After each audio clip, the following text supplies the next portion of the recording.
Nous n'avions jamais soupçonné l'ampleur de l'ingéniosité humaine ancestrale. Même les communautés primitives étaient capables d'ériger des édifices grandioses et impressionnants. Au fil des âges, l'humanité a façonné des structures variées répondant à divers besoins. Pendant des millénaires, ces constructions ont préservé des énigmes qui défient notre compréhension scientifique actuelle. Embarquez avec nous pour explorer 11 sites fascinants enveloppés de mystères. Numéro 11, Sigiriya. Surnommée le Rocher du Lion, cette forteresse rocheuse s'élève au cœur du Sri Lanka. Son histoire remonte au 5e siècle, quand le roi Kasyapa régnait sur l'île. Poussé par l'ambition, il usurpa le trône après avoir assassiné son père et exilé son demi-frère Moggallana, l'héritier légitime. Craignant des représailles, Kasyapa édifia sa citadelle au sommet de Sigiriya, un monolithe naturel de 200 mètres dominant la plaine environnante. Plus qu'une simple forteresse, c'était un palais somptueux orné de fresques, de jardins suspendus et doté de systèmes hydrauliques avancés. L'entrée monumentale en forme de lion, sculptée dans la roche, donna son nom au site. Les visiteurs pénétraient par la gueule du félin, passaient entre ses pattes et gravissaient l'escalier menant au palais sommital. Cependant, le règne de Kasyapa fut éphémère. Ses actions lui aliénèrent le soutien populaire. Et Moggallana revint d'Inde avec une armée pour reconquérir le trône. Vaincu, Kasyapa choisit le suicide plutôt que la capture. Au-delà de sa valeur historique, Sigiriya fascine par ses trésors artistiques. Les fresques aux couleurs vives, représentant de gracieuses demoiselles, témoignent d'un art pictural raffiné. Elles offrent un aperçu unique de l'esthétique et de la culture du Sri Lanka antique. Sigiriya incarne à la fois l'ambition humaine et la fragilité du pouvoir. Son histoire illustre l'entrelacement complexe entre pouvoir, art et destin. Ajoutez-le à votre liste de voyages et n'oubliez pas d'immortaliser votre visite près de l'imposante patte de lion à l'entrée. Numéro 10. Forteresse de Sacsayhuaman. En Amérique du Sud, ce site mérite le détour. Surplombant Cusco au Pérou, Sacsayhuaman, prononcé Sexy Woman pour simplifier, impressionne par sa conception ingénieuse et sa construction monumentale. Cette citadelle aux murs cyclopéens servait à la fois de place forte et de lieu cérémoniel. Elle jouait un rôle central dans les rites incas, notamment l'Inti Raymi, la fête du soleil. Sa position stratégique en faisait aussi un bastion redoutable, offrant une vue imprenable sur les alentours et dissuadant les assaillants potentiels. L'enceinte se compose de 3 immenses murailles en zigzag faites de blocs de calcaire et de diorite. Certains pèsent plus de 100 tonnes et sont taillés et assemblés avec une précision stupéfiante, sans mortier. Leur ajustement est si parfait qu'une lame de couteau ne peut se glisser entre les pierres, même après des siècles. Cette maçonnerie complexe évoque un gigantesque puzzle tridimensionnel. Au XVe siècle, les conquistadors espagnols furent ébahis par la grandeur de Sacsayhuaman. Bien qu'ils aient ensuite pillé une partie de l'édifice pour réutiliser les pierres, les vestiges continuent d'émerveiller les visiteurs. Seriez-vous tenté de découvrir cette forteresse extraordinaire? Numéro 9. Monument de Yonaguni. Notre prochaine structure mystérieuse nous emmène sous les eaux japonaises. Le monument de Yonaguni est une formation rocheuse sous-marine intrigante qui suscite la controverse quant à son origine. Découvert par des plongeurs en 1980, le site se compose d'énormes blocs de calcaire rectangulaires disposés en terrasse sur le fond marin. Certains chercheurs y voient une formation géologique naturelle, sculptée par les courants et l'érosion au fil des millénaires. D'autres affirment que les angles droits, les surfaces planes et la symétrie suggèrent une intervention humaine. Ces derniers avancent l'hypothèse d'une cité ou d'un temple antique englouti il y a des milliers d'années. Le débat sur l'origine du monument de Yonaguni soulève des questions fascinantes sur l'existence potentielle de civilisations avancées, à la préhistoire et d'éventuelles connexions entre régions éloignées. Les sceptiques soulignent l'absence de preuves concluantes et attribuent la formation à des processus géologiques naturels. Bien que son origine reste mystérieuse, le site est devenu une attraction pour les plongeurs et les amateurs de mystère. Sa localisation sous-marine et l'énigme qui l'entoure contribuent à son aura de site captivant et déroutant. Le monument de Yonaguni cache-t-il vraiment les vestiges d'une cité engloutie? Numéro 8. Église en bois. Cette structure gothique est en réalité un lieu de culte unique mêlant symbolisme chrétien et païen. Construite entre le Xe et le XIIe siècle, à l'époque où les Vikings parcouraient ces terres, elle reflète la fusion des croyances. Refusant d'abandonner leurs dieux ancestraux pour embrasser le christianisme, les bâtisseurs ont incorporé des symboles des deux traditions. La croix côtoie les représentations païennes. Ces églises sont principalement édifiées en bois avec une ossature de poteaux et de poutres, les douelles verticales formant les éléments structurels principaux. Le terme douelle désigne les grands poteaux en bois qui constituent le squelette du bâtiment. Ils soutiennent les poutres horizontales et forment la charpente des murs et de la toiture. Les parois sont généralement revêtues de planches verticales et les toits très pentus arborent des sculptures élaborées et des ornements à tête de dragon au faîtage. L'une des plus célèbres est l'église en bois d'Urne, inscrite au patrimoine mondial de l'UNESCO. Elle est réputée pour ses sculptures raffinées alliant art chrétien et viking. Ces ornements racontent des légendes nordiques tout en illustrant des scènes bibliques, témoignant de la fusion culturelle de l'époque. Au fil du temps, de nombreuses églises en bois ont été remplacées par des édifices en pierre plus vastes ou ont succombé aux éléments. Un épisode marquant survint lorsque des adolescents en colère incendièrent plusieurs églises, estimant qu'elles ne représentaient pas un véritable lieu de culte. Heureusement, certaines ont été préservées et restaurées, offrant un aperçu du riche patrimoine architectural et culturel norvégien. Les visiteurs sont souvent fascinés par l'alliance de symboles païens et chrétiens, le savoir-faire des sculpteurs et l'atmosphère spirituelle qui émane de ces édifices. Numéro 7. Coral Castle. Que feriez-vous après une peine de cœur? Pleurer, vous réfugier dans la nourriture réconfortante ou écouter des vidéos motivantes sur le deuil amoureux? Certains accomplissent des choses extraordinaires. Découvrez Coral Castle, un chef-d'œuvre d'ingénierie situé à Homestead, en Floride. Son histoire tourne autour d'Edward Leedskalnin, un immigrant letton. Dans les années 1920, ce petit homme d'1,50 m pour 45 kg sculpta et assembla seul plus de 1100 tonnes de roches coralliennes pour bâtir ce château. Mystérieusement, Leedskalnin travaillait en secret, principalement la nuit, sans machinerie moderne. Il utilisait des outils rudimentaires comme des pioches et des palans artisanaux pour façonner et déplacer d'énormes blocs de corail. L'ensemble comprend de nombreuses pierres massives, certaines pesant plusieurs tonnes, taillées en diverses formes: murs, tables, chaises, croissants de lune, fontaines et cadrans solaires. Parmi les sculptures complexes, on trouve une porte de 9 tonnes pivotant au moindre effleurement et un obélisque de 20 tonnes. La motivation derrière cet exploit reste spéculative. Leedskalnin prétendait avoir érigé le château en hommage à son amour perdu, une jeune fille de 16 ans nommée Agnès Scuffs, qui avait rompu leur fiançailles à la veille du mariage en Lettonie. Il la surnommait sa Sweet 16 et voyait dans cette construction un témoignage de son affection éternelle. Les méthodes de Leedskalnin et la taille colossale des blocs qu'il manipulait ont engendré des théories ésotériques, certains lui attribuant des connaissances occultes en magnétisme ou antigravité. Malgré l'intérêt suscité, il emporta ses secrets dans la tombe. Coral Castle, aussi connu sous le nom de Rock Gate Park, devint une attraction touristique du vivant de Leedskalnin et continue de fasciner les visiteurs. L'origine énigmatique du site et la détermination hors norme de son créateur contribuent à son aura mystérieuse, invitant à s'émerveiller et à spéculer sur les capacités humaines et les mystères de l'univers. Quelle façon originale d'exprimer un chagrin d'amour. La dame qui l'a inspiré a sûrement dû visiter Coral Castle elle aussi. Numéro 6. Pilier de Catski. Imaginez une église perchée au sommet d'une colonne rocheuse. C'est exactement ce qu'est le pilier de Catski. Ce monolithe naturel en calcaire s'élève à 40 mètres au-dessus du paysage géorgien, près du village de Catski. Cette formation géologique remarquable est surtout connue pour l'ancien monastère chrétien qui la couronne.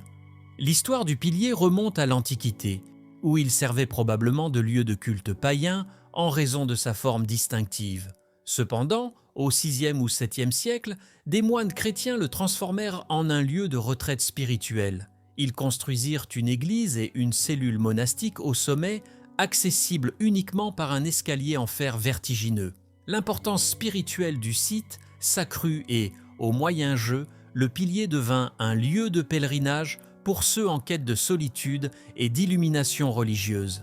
L'église fut rénovée et agrandie durant cette période, créant un espace sacré unique qui fascine encore aujourd'hui. Les activités religieuses furent interrompues pendant l'ère soviétique, le pilier tombant alors dans l'oubli. Ce n'est qu'en 1990 qu'un moine géorgien, Maxime Kaftaradze, entreprit de restaurer le site. Il se lança dans l'immense tâche de rénover l'église et le pilier et finalement, avec l'aide de bénévoles et de donateurs, reconstruisit l'escalier en fer permettant l'accès au sommet. Aujourd'hui, le pilier de Katski est redevenu un lieu de pèlerinage pour ceux en quête de réconfort spirituel et de connexion avec le passé. Son histoire illustre à la fois l'importance historique du site et les efforts remarquables déployés pour préserver et faire revivre ce patrimoine culturel face à l'adversité. Numéro 5. Les lignes de Nazca. Ce sont d'immenses dessins tracés dans le désert péruvien. Comment est-ce possible ? On pense qu'elles ont été créées par la civilisation Nazca entre 567 J.C. et 500 Aprontia J.T.C. Ces géoglyphes comprennent diverses formes géométriques, figures animales et motifs végétaux. Leur complexité varie, allant de simples lignes à des représentations élaborées de créatures comme des oiseaux, singes et araignées. Le plus énigmatique est le dessin d'une figure humanoïde surnommée l'astronaute, avec ses mains levées et des attributs non identifiés. Le but de leur création reste sujet à débat et fascination. Une théorie suggère que les lignes de Nazca avaient une fonction rituelle ou cérémonielle, possiblement liée à des phénomènes astronomiques ou comme chemin pour des voyages spirituels.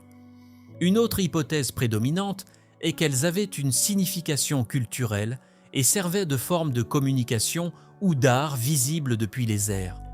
L'échelle et la précision des lignes de Nazca sont stupéfiantes, considérant leur ancienneté et les moyens techniques limités dont disposaient leurs créateurs. Comment ont-elles résisté à l'épreuve du temps malgré leur exposition aux éléments ? Leur préservation s'explique en grande partie par le climat aride de la région. Vous vous demandez sûrement comment les Nazca ont réalisé ces motifs dans le désert ? Les anthropologues pensent que les anciens ont conçu les formes en retirant 30 à 40 cm de roches superficielles pour révéler le sable plus clair en dessous. Pour rendre les figures visibles dans cette zone couverte de galets oxydés, ils ont probablement commencé par des esquisses à petite échelle avant de les agrandir. C'est un travail colossal. Mais dans quel but ? Pourquoi un tel investissement dans ces dessins ? La réponse demeure très incertaine pour l'instant. Peut-être le découvrirons-nous bientôt. N'est-ce pas une réalisation époustouflante ? Partagez votre opinion dans les commentaires. Numéro 4. La grotte de Royston. Située à Royston, dans le Hertfordshire en Angleterre, cette grotte est un site historique remarquable. Elle abrite une mystérieuse chambre souterraine qui intrigue chercheurs et historiens depuis des siècles. Creusées dans la craie tendre, ces parois sont ornées de symboles, figures et scènes religieuses complexes et énigmatiques. L'origine exacte et la fonction de la grotte de Royston restent un mystère. Datée du XIVe siècle, les théories sur son utilisation vont du refuge d'ermites au lieu de réunion des Templiers. Les sculptures mêlent imagerie chrétienne avec des saints et des anges et motifs profanes comme des chevaliers en armure. Cette diversité laisse penser que la grotte a pu avoir plusieurs usages. Au fil du temps, le débat sur la raison d'être de la grotte persiste parmi les historiens. Certains l'imaginent comme un lieu de rituels religieux secrets, d'autres comme un site de pèlerinage ou un refuge pour voyageurs. Ces sculptures élaborées témoignent du talent et de la dévotion de leurs créateurs, bien que leurs identités et motivations demeurent obscures. L'importance historique de la grotte de Royston s'étend également à sa préservation au cours des siècles. Elle a connu diverses vicissitudes, dont des périodes d'abandon et même une utilisation comme entrepôt. Cependant, sa valeur a fini par être reconnue et des efforts ont été entrepris pour la préserver. Aujourd'hui, elle se dresse comme un témoignage unique de l'époque médiévale, offrant des aperçus fascinants mais incomplets sur les vies et croyances de ceux qui l'ont fréquentée. Numéro 3. Riddle House. Comme son nom l'évoque, Riddle House est une demeure inquiétante avec une histoire captivante empreinte de mystère. Située dans le comté de Palm Beach en Floride, cette maison bien réelle s'est forgée une réputation de lieu hanté. Construite au début des années 1900, elle fut la résidence de Carl Riddle, une figure éminente de la région. L'histoire prend un tournant sinistre avec une série de décès survenus entre ses murs, dont celui de l'épouse de Riddle. Au fil des ans, la propriété a changé de main et servi diverses fonctions, notamment comme funérarium. Ce lien macabre avec la mort n'a fait qu'amplifier son aura mystérieuse. Visiteurs et employés ont rapporté des expériences paranormales alimentant la croyance en sa nature hantée. Des apparitions fantomatiques et phénomènes inexpliqués attribués aux esprits de Carl Riddle et son épouse ont forgé sa réputation effrayante. Cependant, dans un rebondissement digne d'un roman policier, des enquêtes ont révélé que la Riddle House n'était en réalité pas hantée par les Riddle. Les archives historiques ont montré qu'un autre ensemble de restes avait été accidentellement transféré sur la propriété, durant son utilisation comme funérarium. Selon les rapports, les esprits agités appartiendraient à des ouvriers ayant connu des morts prématurées en déplaçant les corps. Cette révélation n'a pas totalement dissipé sa réputation de maison hantée, les légendes s'étant déjà profondément ancrées dans le folklore local. La Riddle House reste une attraction touristique populaire. Elle sert désormais de site historique au sein de Yesteryear Village, un musée en plein air sur le passé de la Floride. Que les manifestations paranormales soient le fruit de phénomènes surnaturels ou simplement le pouvoir de la suggestion, Riddle House continue de fasciner et d'intriguer ses visiteurs, tissant une histoire mêlant histoire, mystère et inexpliqué. Si vous cherchez une aventure palpitante, c'est l'endroit idéal à visiter. Numéro 2. Le cercle de Goseck. Le cercle de Goseck est un ancien site archéologique situé à Goseck, en Allemagne. Remontant au néolithique, vers 4991 à 500 d'AVGBIC, il constitue l'un des plus anciens et intrigants exemples d'enceintes circulaires en terre d'Europe. Le cercle se compose d'une série d'anneaux concentriques et de fossés formant une structure circulaire d'environ 75 mètres de diamètre.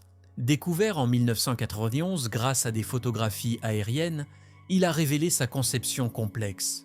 Le fossé extérieur et le remblai entourent une zone centrale où se dressaient autrefois des poteaux en bois. L'un des aspects les plus fascinants du cercle de Goseck est son alignement avec les phénomènes astronomiques.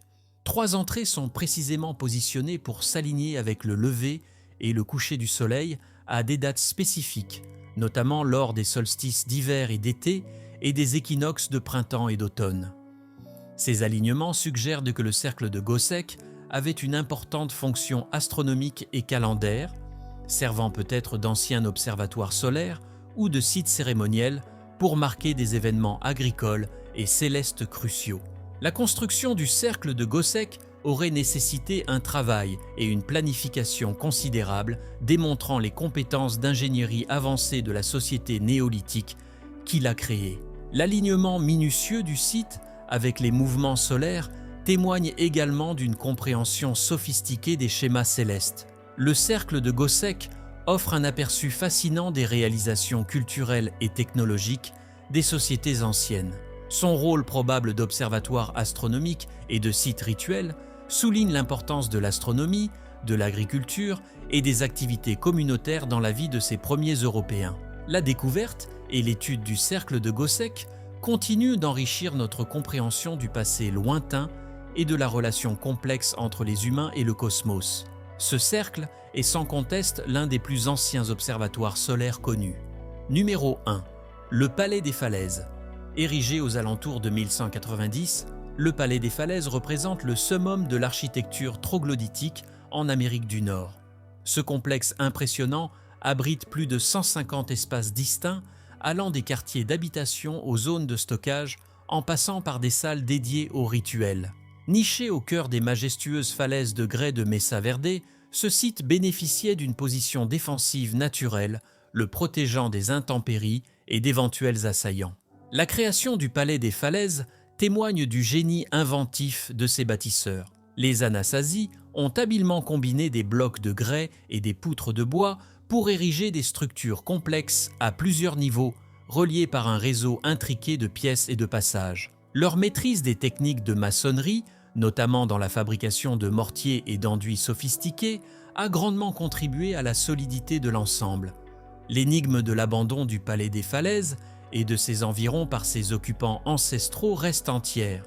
Les hypothèses avancées incluent des bouleversements climatiques, la raréfaction des ressources, ou encore des mutations socioculturelles profondes ayant poussé cette communauté à migrer. De nos jours, le Palais des Falaises demeure un joyau archéologique fascinant, offrant une fenêtre unique sur le mode de vie, les prouesses architecturales et la richesse culturelle des Anasazi. Le parc national de Mesa Verde, reconnu au patrimoine mondial de l'UNESCO, attire des curieux du monde entier, venus contempler ce chef-d'œuvre de l'ingéniosité humaine et saisir l'importance historique de cette remarquable cité troglodyte. La présence d'empreintes de mains sur les parois rappelle avec émotion le labeur manuel considérable fourni par ces bâtisseurs nord-américains d'exception. Merci d'avoir exploré avec nous ces 11 sites mystérieux qui témoignent de l'incroyable ingéniosité de nos ancêtres. Des lignes énigmatiques de Nazca au majestueux Palais des Falaises, ces lieux recèlent encore bien des secrets. Quel site vous a le plus fasciné? Le château de corail bâti par amour? L'observatoire solaire préhistorique de Gossec? Ou peut-être la mystérieuse Riddle House? Partagez vos impressions dans les commentaires. Si cette vidéo vous a plu, n'hésitez pas à la liker et à vous abonner pour ne manquer aucune de nos prochaines explorations des merveilles du monde. Activez aussi la cloche pour être notifié de nos nouvelles vidéos.